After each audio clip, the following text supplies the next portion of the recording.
Soit c'est un père qui est omniprésent, comme le mien, ou soit c'est un père qui était absent, ou rapport conflictuel, style un alcoolique ou un mec qui frappe ses enfants, tu vois. Ça fait des carrières de MMA, ça fait des trucs comme ça.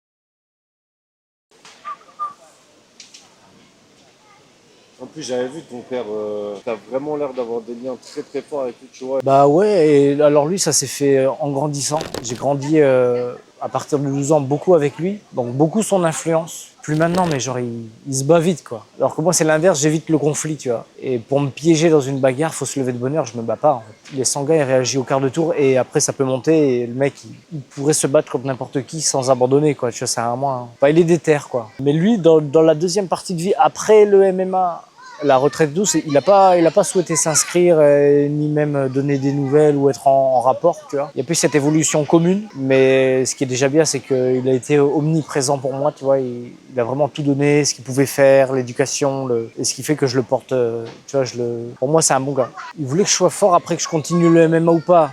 C'était la seule chose que je savais très très bien faire.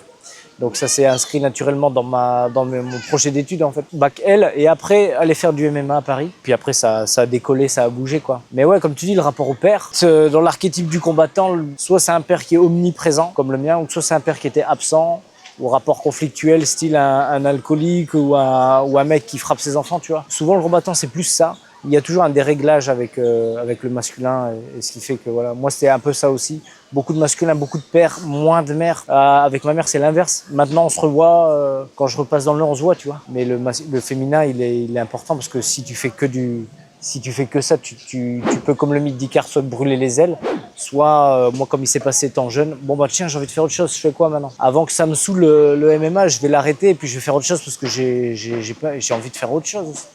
Mais c'est là où le masculin féminin souvent c'est pas forcément que la mère t'apporte du masculin aussi et le père t'apporte du féminin, mais moi dans mon cas il a fallu à un moment donné après ma carrière se reconcentrer sur être plus à l'écoute, plus de yin, tu vois, parce que sinon ça partait trop dans le combat, trop jeune, trop tout, trop vite. Le combat, c'est chercher son père ou le tuer. Ça peut être les deux. Moi, dans mon cas, ça n'a pas été de le tuer au sens freudien, faut que ça passe forcément dans le conflit. Moi, par exemple, j'ai pas de conflit avec mon père. Ça peut monter, mais il n'y a pas de conflit, donc j'ai pas essayé de le tuer dans le sens. Dans tous les cas, faut le tuer, mais tu peux le faire de manière pacifique, en mode, j'ai pas besoin de ta reconnaissance ou j'ai pas besoin de vivre à travers nous, ça se fait de manière simple. Moi, ça s'est fait comme ça. Mais souvent, chez les combattants, quand je vois mes collègues, c'est plus souvent les parents, les traumatismes, et les problèmes, et les rancœurs, et les vas-y que tu préfères mon frère que moi. C'est beaucoup des histoires de gamins, mais qui dans la tête d'un enfant prend des proportions de malade, ce qui fait que ça peut faire des carrières de MMA. Ça fait des carrières de MMA, ça fait des trucs comme ça. Moi, je pense qu'il faut faire ça avec de la noblesse, tu vois, pas essayer de comprendre tes parents pour comprendre qu'avant eux, il y a eu déjà des répercussions qui, avant eux, c'était une période presque de la guerre mondiale. Et de comprendre qu'avant tes parents, il y avait leurs parents et eux, ils ont vécu la guerre et leurs parents, eux, ont vécu soit la Deuxième Guerre mondiale, soit la Première Guerre mondiale et que tout vient de là souvent, tu vois. À part si tu tombes sur des parents qui te maltraitent, t'as pas de chance. Mais dans ce cas-là, tu pourras lâcher prise autrement et tu feras un travail sur toi qui fait que tu prendras tes distances par rapport à eux, mais tu leur en voudras pas. Je pense que l'objectif, tout ça, d'enlever la souffrance, et pour l'enlever, il faut se détacher de ce que tu as avec tes parents, tes frères et sœurs, et être que dans du bien-être et pas en mode... C'est vrai que des fois, pour certaines personnes, tu as besoin de passer par la souffrance pour atteindre tes objectifs. Et moi, là, quand tu me dis ça, je pense à McGregor, c'est-à-dire que lui, tu vois, même quand il a tout, il avait rien. Donc ça montre que même quand tu arrives grâce à la souffrance à une espèce de grâce, soit parce que tu as beaucoup d'argent, soit parce que tu es le meilleur fut un temps comme McGregor, même ça c'est pas suffisant en fait.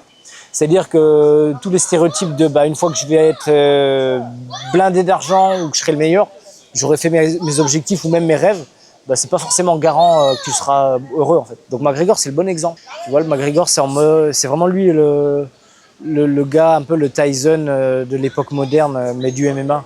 C'est-à-dire il a tout eu très vite, et pourtant ça lui a pas apporté la sagesse, tu vois, même le bonheur, tu vois, il est en tension, il est pas bien, tu vois, mais à la fois c'est ce qu'on demande à un combattant, c'est d'être en tension, de ne rien lâcher. Donc forcément, un combattant, il doit se poser à un moment la question du bonheur, et à un moment donné, la performance du haut niveau, ça peut être un frein.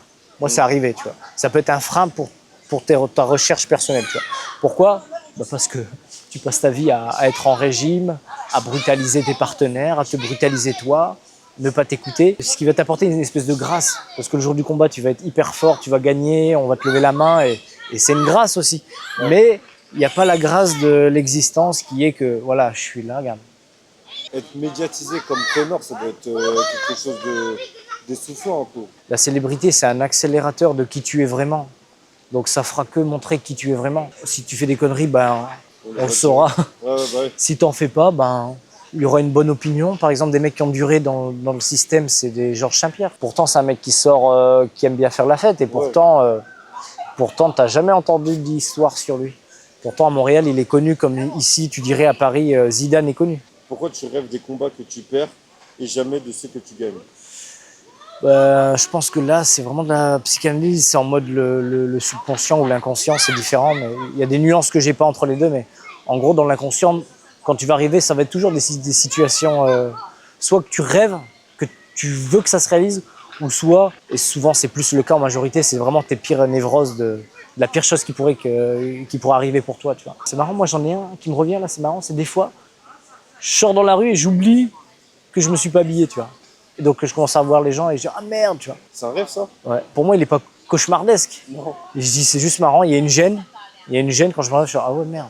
Mais sinon le reste ça peut être soit plus des fantasmes ou des choses que j'aimerais qu'ils se réalisent, ou alors des trucs, tu comprends que quelqu'un d'autre, je pense, il l'aurait pris comme un cauchemar, mais moi je le prends avec ah ouais c'est marrant.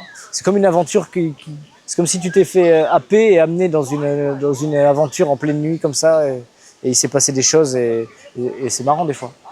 Faut être pareil, faut te détacher, faut le voir pas comme si tu étais le principal concerné, sinon ça fait ça fait peur. Mais on fantasme toujours de ce qu'on n'a pas et on a du mal à désirer ce qu'on a.